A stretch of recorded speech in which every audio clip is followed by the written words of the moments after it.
What do you say, everybody? With Clint Lamb, I'm Mick Gillispie. Time for Cover Crimson. We do this every single day. You know that. We talk Alabama football, and we're going to break it down. We just watched Kalen DeBoer and the coaches do their press conference, and now we're going to get into the game.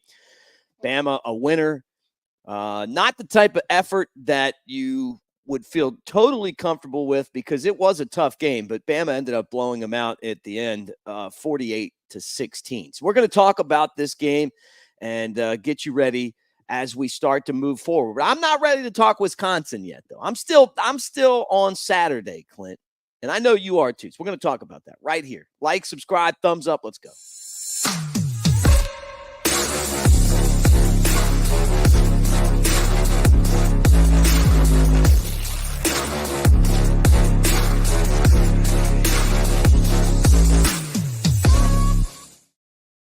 That intro makes me want to do the robot, like on Chappelle. Let's just get into it right off the bat. You just give me your thoughts on the game now that you had a couple days to think about it.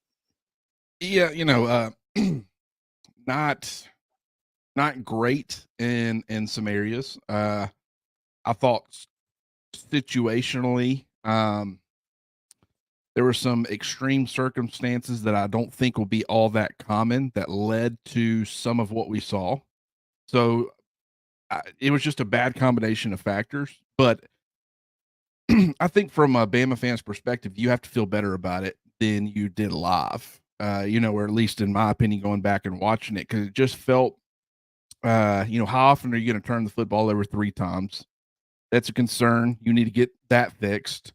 You need to get, the penalties fixed for sure, but you would expect that to be better. I thought there was some phantom calls that didn't really make any sense, a holding or two. Yeah. That I wouldn't have agreed with. The intentional grounding felt off. Did you see that? Well, let me ask you this. Did you see that when you went back to watch the film or you're watching some of these holds and you're going, man, what the is that?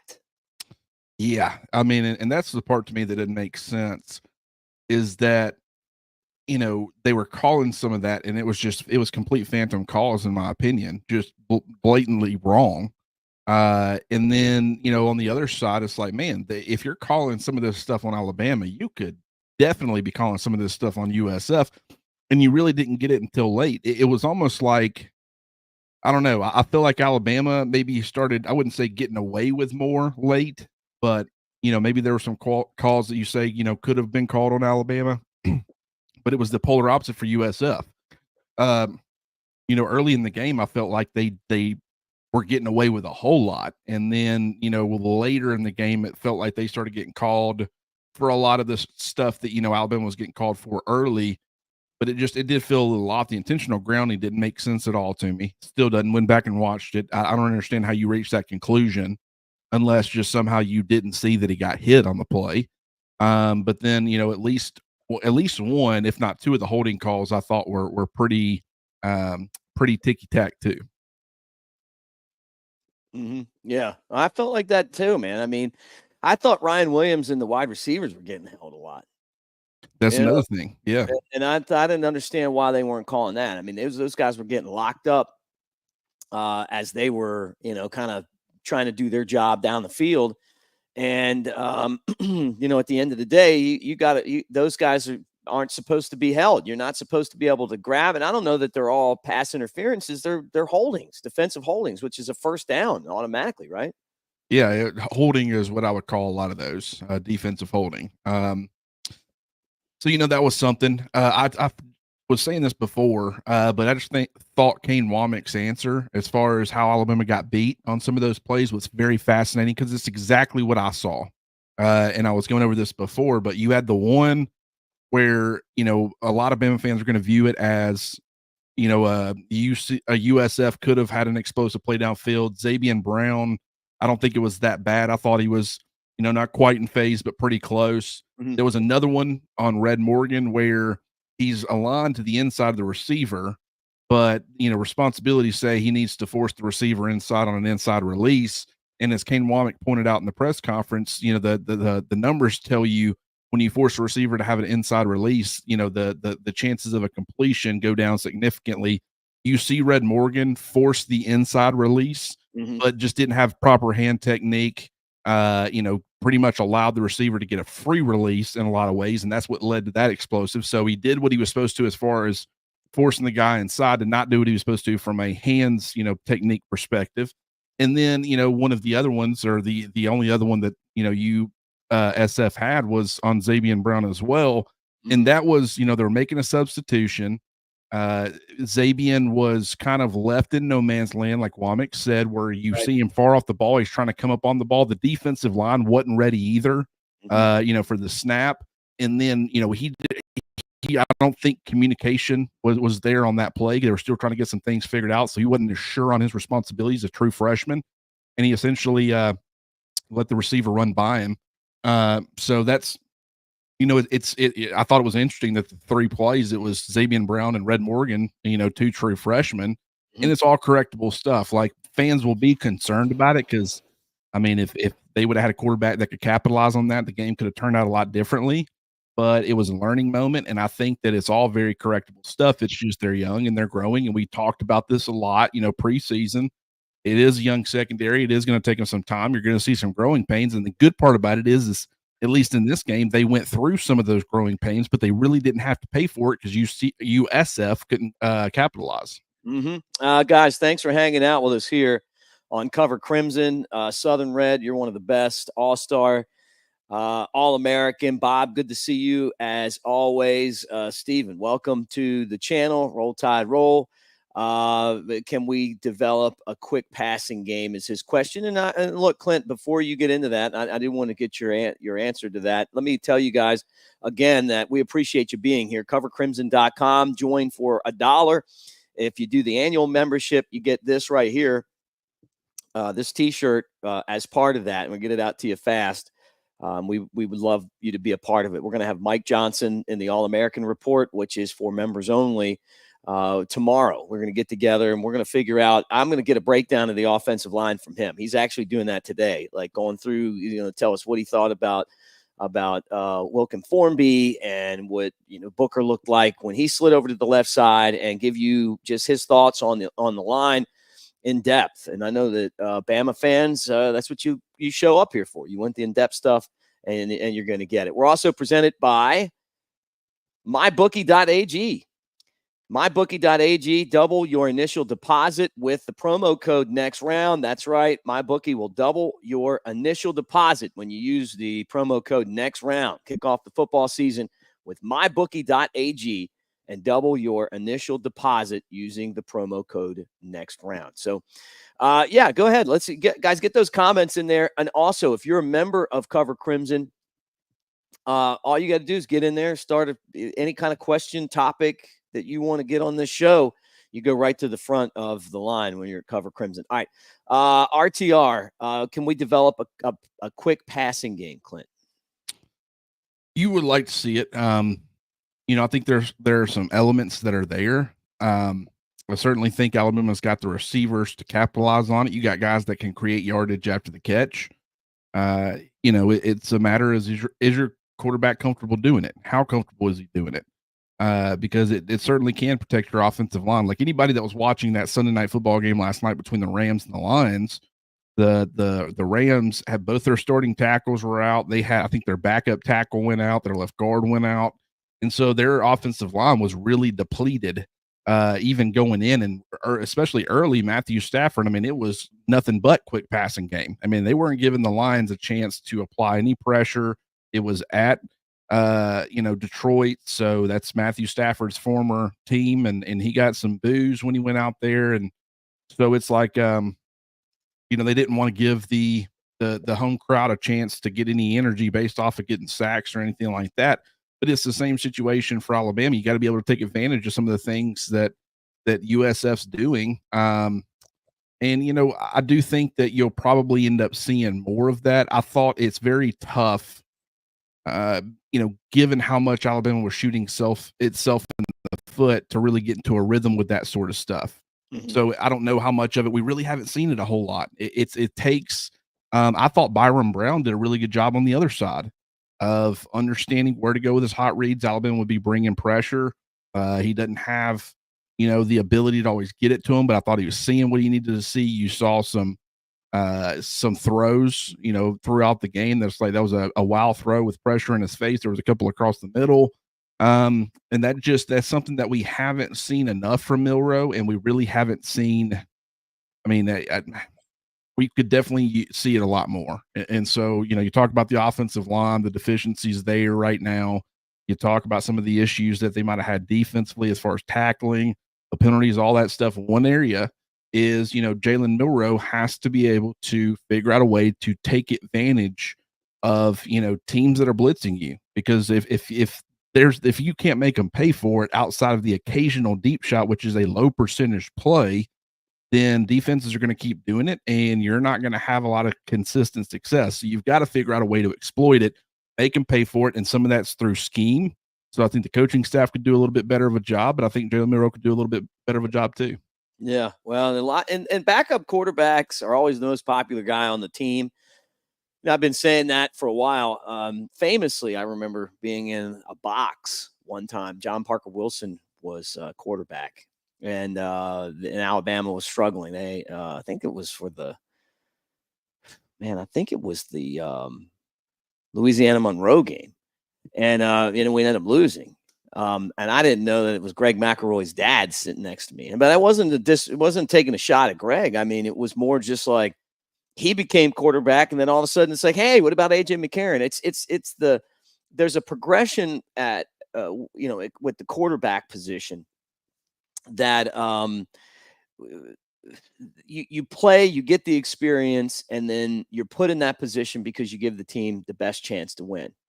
Kalen DeBoer said, and we kind of talked about this on our other show today after the press conference, that they lost almost 200 yards of offense because of holding penalties. You can't blame Milroe for that.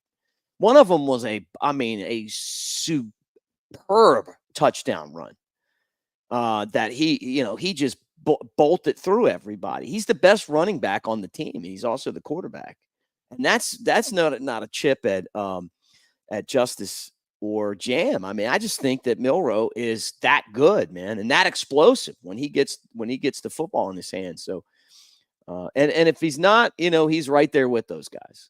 He's such a weapon. Well, you're 100% correct, and you can look at the other side of the football to fully understand the impact of having that dynamic playmaker running it. Looking at Alabama's defense, and what I mean is there were times like some zone read stuff that USF was doing where Byron Brown was such a problem running the football, he would, give it on the zone read, and the defenders would be moving towards the running back, and there would be one defender, and there was two plays in particular that I highlighted. It actually happened a couple of more times, but one of them was Damon Payne, and the other was Keanu Coot. And in both of those situations, it's like everybody's flowing towards the running back because they got the football, and both of those two guys are as well. And then randomly, it's like something goes off in their head, and they're like, wait a minute, does the quarterback still have it? And both of them jump back to the opposite direction and to check to make sure the quarterback didn't have the football, and he doesn't. But by that point, on both of those particular plays, the running back hit the gap that they were responsible for, and it was an explosive run. So they were so worried that even after, Flo's giving them one thing, and it was a pretty big delay, they still were second guessing themselves of, does the quarterback still have the football? It's like, and that's the type of impact that having a player like Jalen Milroe at the position can really have on opposing defenses. And so you want to be able to have that element, and he brings that. And it's like one thing that you didn't see in this game, it was mostly through penalties, but also USF being very aggressive and giving a lot of different looks, is you did not see the early down success that you needed to. And we talked about this a lot in the preseason. And when you're, putting Jalen Milroe in that situation and it's third and long, if he can, if he's hot with his deep ball and, Alabama can win vertically downfield, then, you can hit some of those big plays and extend drives or maybe score a long touchdown. But just it's not a winning formula to be constantly behind the sticks like they were, and it was limiting their offensive success. So you've got to be able to have more early down success. And it's not that they weren't necessarily, maybe not consistently enough, but it was more so penalties kept putting them way behind the sticks, and they got to get that taken care of. Yeah, and that worries me, man. And I could tell by the way you were talking, that you kind of feel like the way I felt, and that some of those penalties seemed odd. But at the same time, like Coach DeBoer said, you've got to just figure out how they're calling the game, and you got to adjust to it as a team. That is 100% correct as well. And, different crews are going to call it different ways, and they're going to put an emphasis on certain things. And you got to get you need to have a good feel for that going in, but then you need to make any sort of necessary adjustments and learn from your mistakes. I feel like Alabama didn't really do that, even though it did feel one sided, early in the game, especially. They're calling it on you a certain way. So it doesn't matter what they aren't calling on the other side. You got to make your adjustments. And, it was a bad combination because of how aggressive USF was being. And, so when a guy would maybe get beat, it's like if you even do any sort of grabbing to kind of compensate, you're getting called for it. And it was, like I said, it was a bad combination, but I fully expect it to get better. The offensive line, it was, a lot of moving different parts, a lot of new parts. We saw Geno Vandermark with the starters for the first time. We saw Tyler Booker ever in a live game play tackle rather than guard. Wilkin Formby's a redshirt freshman who until last week had zero experience. So it's like there was going to be some growing pains here. And it was just a bad combination of that on top of the fact of, the game plan that USF had coming in. And, I don't think that Alabama handled it all that well, but I think it was a learning experience, and I think they'll get better from here. I love you guys in the comments section. Good to see Stephen Valls in here today. Very confident after that win against NC State. And very similar offense for Alabama. For Tennessee, right? That UCF runs. So maybe this is, the year that Tennessee actually wins, right? They did win one. What was it, like 3 points one time? Was it a 3-point win? And then the rest of them, the 17 of them were pretty much 17 blowouts by Alabama, wasn't it? 16 blowouts, maybe 13 blowouts by Alabama and 2 close games. Yeah, Jarrett Garantano trying to beat Superman hero into the end zone. That was a closer game than I think. We'll get to you guys, Tennessee. Yeah, they had the one Coker had where Ryan Anderson, our friend Ryan Anderson, sacked Dobbs at the end of the game, and Coker took them down the field and got, with some Derrick Henry help, beat them. And then there was the Lane Kiffin game. That was close. But I don't really remember many other close ones. The one they won, where they got all the calls, they had that same officiating crew that we saw this weekend. In last year's, I felt in the first half, they were ahead. Yeah, they were playing well, couldn't sustain. And Nico's going to be a different quarterback. We're getting way ahead of ourselves here. This isn't until much, much later in the season. But I will say Alabama does have to clean some things up. They got a lot of time between now and then to get it cleaned up.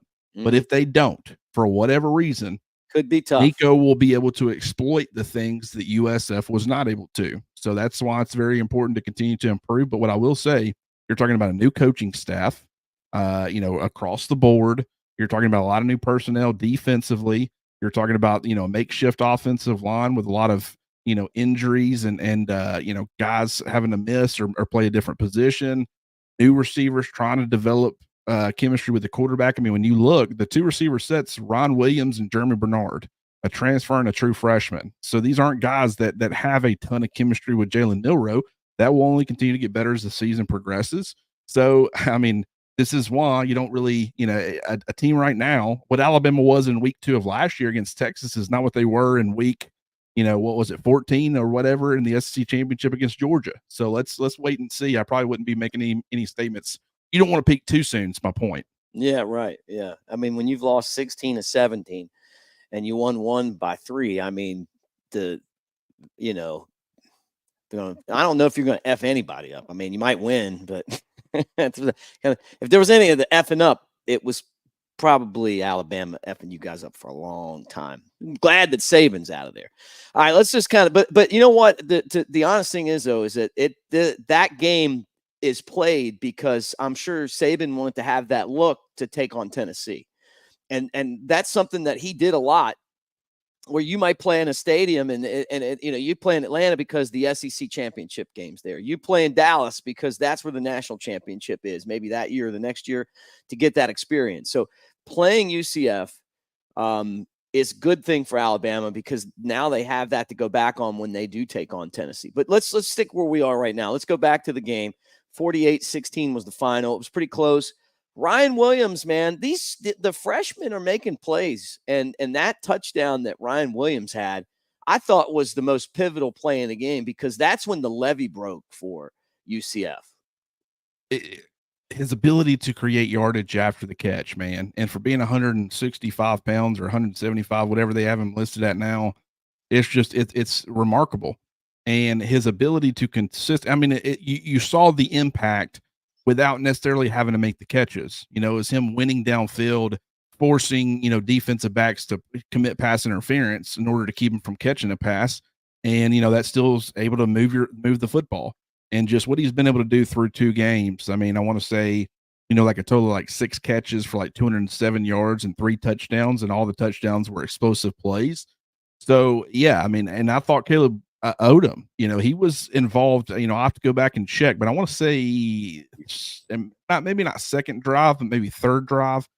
It might have been second, though. I'll have to go back and check that. But Caleb Odom came in really early, and it was kind of Jalen Hell-esque in the sense that they bring him in. I think the first play they ask him to block, and then the second play they're getting him a target. And it's like, okay, with Jalen Hell, he also was good at that perimeter blocking stuff. But, when they brought him into some of these games early last year, they were making, when he was on the field, they wanted to get him targets. And, you didn't see much from Caleb Odom after that as far as the targets are concerned. But I did find that really encouraging that they got him out there. They used that perimeter blocking ability that he's got because he's such a big guy, probably, could have played tight end. And then, you get him involved in the passing game. So he's coming along nicely as well. Cole Adams had the injury. I was kind of surprised at how they're talking about him potentially being back relatively soon. They won't rule him out this week. So, you might actually end up seeing him back. And based off of how things looked when he was down on the field, I mean, you never know how serious these things are or aren't. But I thought, he might be out for a little while. And it seems like if he does miss this week, it might not be a super long-term thing. And it's also possible he is available this week. That's good news. That's good news. I mean, there's a lot of questions with the offensive line. And as I mentioned before, guys, the All-American report with Mike Johnson tomorrow, which is one of the reasons you want to be with us here on Cover Crimson. You're not going to get a better breakdown of that offensive line and what happened there. And it's for subscribers. So $1 you can join right now, or shirt, annual membership, and and get all that content, as part of it. But I'm just curious, man. I mean, I know what I saw, but I don't really know enough, Clint, to be able to say, hey, man, like, this is what was happening, or this is what should be happening, or this guy's better. But it felt like when Pritchett came in the game, the offensive line clicked and they just blew away the Bulls. I mean, the bull stopped pretty fast when Pritchett came in. It's nice when you break off a long run and a penalty doesn't bring it back. That's So, right. Elijah Pritchett just going out there and not holding or avoiding the holding penalties, that is a big part of it. And I thought on the surface, like I said, I haven't gotten to the last part of the fourth quarter on the offensive side of the football yet. So I'm still kind of going, I wouldn't say blind. I saw it live, but we'll see what, I see. I will say the person to be asking is Mike Johnson. So I can't wait for y'all's episode tomorrow because, I keep up with the offensive line. I'm pretty good about knowing what I'm supposed to be seeing, how it's supposed to look, but you're not going to beat a 2-time All-American who played in the NFL for a little while as far as, them understanding the position and the nuances and things like that. So if you want to know what was going on with Wilkin Formby, maybe some of that stuff wasn't on him. I know some of the holding calls, at least one of them, wasn't on him. It was a terrible call in my opinion, but all of his struggles, if you want to know exactly how Tyler Booker held up at left tackle, I thought he played pretty darn well. That was a concern when I'd heard the possibility that he could be playing tackle. I did not like the idea. I thought you're taking an elite guard even if he ends up being a pretty good tackle, you take an elite guard and turn him into a pretty good tackle, and then the guy you're replacing with him, at left guard is not going to be nearly as effective. So I had my concerns, and I was pleasantly surprised. I mean, if Alabama needs him to play tackle in a pinch, they can do it. And so, but you want to hear from Mike Johnson on the performance of some of these guys, including Geno Vandermark. And I'll be curious to see how that ends up going. But that's the guy you want to hear from. Yeah, no doubt. All right, as we kind of roll on here with today's show, I guess the final thing is just the turnovers. 3 turnovers. Bama's got to stop turning the ball over. That is not characteristic of an Alabama football team, and it was, Law had the good run and then boom, fumble, the fumble by Miller. And I thought it was good to see him kind of come back and end up having a really good game after that. It was like, but Alabama has made it such a, you just didn't see a lot of turnovers with Alabama under Nick Saban. 3-0 in a turnover game, to me is was something that definitely raises a red flag. And I'm wondering now, is this just, hey, this is just bad luck today? Or is this going to be something that these guys are going to be, is part of their identity? These guys are going to be fighting this. The bad, and it wasn't a bad snap. The snap that Milroe wasn't able to get that, resulted in a turnover. That's one where it's like that's for whatever reason he tried to put Kendrick Law in motion. Law didn't see it the first time. That throws off the timing. Felt like Jalen was a little bit rushed. So watching that play, it's like, I mean, how often is that going to happen? That you never want to see it, but that's something that's like easily correctable. The other two, it's like, okay, I mean, you can't put the football on the ground. And it was at crucial moments. It was like Alabama did not play a good first half of football. You come out in the second half, and it's like, okay, this is a chance for Alabama to right the ship a little bit, get their act together. They're going to get the football first to start the half, and instead you give USF the football to start in both the first and the second half because you put it on the ground. And not only that, but then the ensuing play, Jahad Campbell goes out there and has a face mask penalty, and he allows USF to get 15 yards further downfield after the turnover, and now they're in field goal range after 2 plays. And it's like, man, that's not how you wanted the second half to start based off of what it looked like in the first half. It was like at that point you knew, okay, it's going to be more of the same.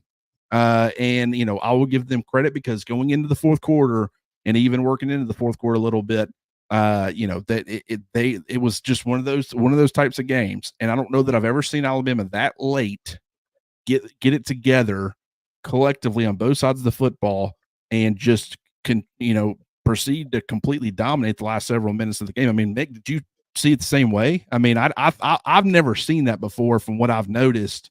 Just a team that has been struggling. I mean, last year, it's not like they got it together super late against USF and they handled business. It looked like a completely different team. I mean, I don't know that I've ever seen it change on a dime like that. Well, to me, it just felt like a momentum thing. Like UCF played the game of their lives. They're going to go.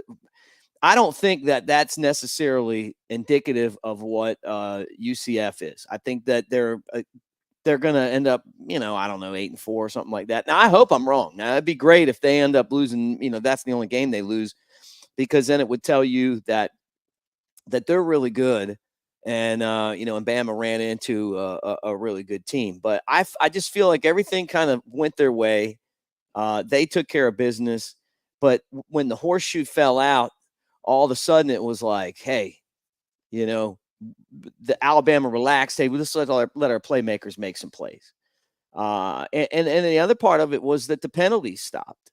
It's ironic that, when it was impossible to cover the spread, that they stopped calling all those penalties. It's ironic. Yeah. It would be, I'll say this, I wouldn't be shocked if USF struggled this week against Southern Miss. They're on the road playing them. Southern Miss got blown out by a Kentucky team that just got blown out by South Carolina this past weekend. So how good is Southern Miss? I don't know. But a lot of emotion from USF side. I mean, I will say they came in expecting to win the football game, and they were confident in their ability to do that. And they they gave Alabama an absolute fight. I mean, and we even saw it leading up to the game. I mean, it almost was like the fan base and stuff was cocky, and it was surprising how cocky they were. And then, I mean, their players backed it up. I mean, their players were walking around the back of Alabama's end zone. Tyler Booker notices and he's laughing at him, and I'm like, that doesn't seem like a friendly laugh, that you typically get from Booker. That's like you don't know what you've just done. And then, Booker handled his business. I'll give him credit. I mean, he backed it up, but USF, they stood on business and had a very, very good game. A lot of emotion went into it. Wouldn't be surprised at all if they struggle next week. But I got a feeling this team is going to be really, really good this year because, what they do defensively and offensively and the advantages that it gives them. I mean, Alex Golish is not going to be at USF long. I think he's got a very bright future ahead. So, yeah, I agree with you. He's a good coach, but you know what? You lost 48-16. You didn't lose 21-16. So that's the score. 42. 42. Oh, 42. Okay, 42. Yeah, but you're 100% right. Yeah, it got ugly quick. It got ugly quick. All right. Anyway, final thoughts, Clint. Just, you want to see Alabama improve on some of these things. We're going to be doing the mailbag, Chris and I, later on today. And, we got already some great questions. If you have any questions, post on this YouTube video. I'll go ahead and check that and see if we got any. Go to covercrimson.com. That's how you can guarantee that your question is going to get answered. Or you can hit me up on Twitter. And then if we got space, we'll include anything that we get over there as well at Clint R. Lamb. But you're looking forward to that. We're going to be diving into the weeds probably a little bit more. But this Alabama team, I said this on Twitter, and I'll stand by this statement. Maybe we overreacted a little bit as far as how good this Alabama team already was after week one. But I damn sure think that people are overreacting in the other direction based off of what we saw against USF, and in week two. So just Alabama's got to put their heads down, get some things right. Wisconsin, from a talent perspective, just having probably more dudes might present some more challenges, but I think schematically they're not going to cause nearly as much trouble as USF did. So Alabama's got a chance to go on the road and get a big win and get things back on track before a bye week in Georgia. And we'll just see if they're able to do it. Alabama, by the way, stays number 4 in the polls. So they didn't go down, and the scores, people just look at the score. Hey, well, they blow them out, even though it was a struggle. Still won. Still Alabama. Hey, didn't they struggle against these guys last year? Yeah, but they still won. And then they're still the SEC champs. All right, Emily, good to see you. Emily Grace reminding you guys to sign up for Cover Crimson. We'd love to have you. We really would. And we'd love for you to have this shirt right here. Covercrimson.com, $1 right now. Annual membership gets you one of these. And again, we're brought to you by mybookie.ag. Double your initial deposit. That's right. MyBookie will double your initial deposit when you use the code next round. Kick off the season with mybookie.ag and double your initial deposit using the promo code next round. All right, guys, fun day. We had a doubleheader today. Press conference, then the show. We'll talk to you later. Mailbag coming up. Elephant in the room coming up later too. So we got a couple of more shows for you today right here on our channel, and we appreciate you being a part of it. Thumbs up if you guys had a good time today. That's a great way of saying Roll Tide, or even for our Vol friend. And go Vols if you give us a thumb up. I don't care why you do it.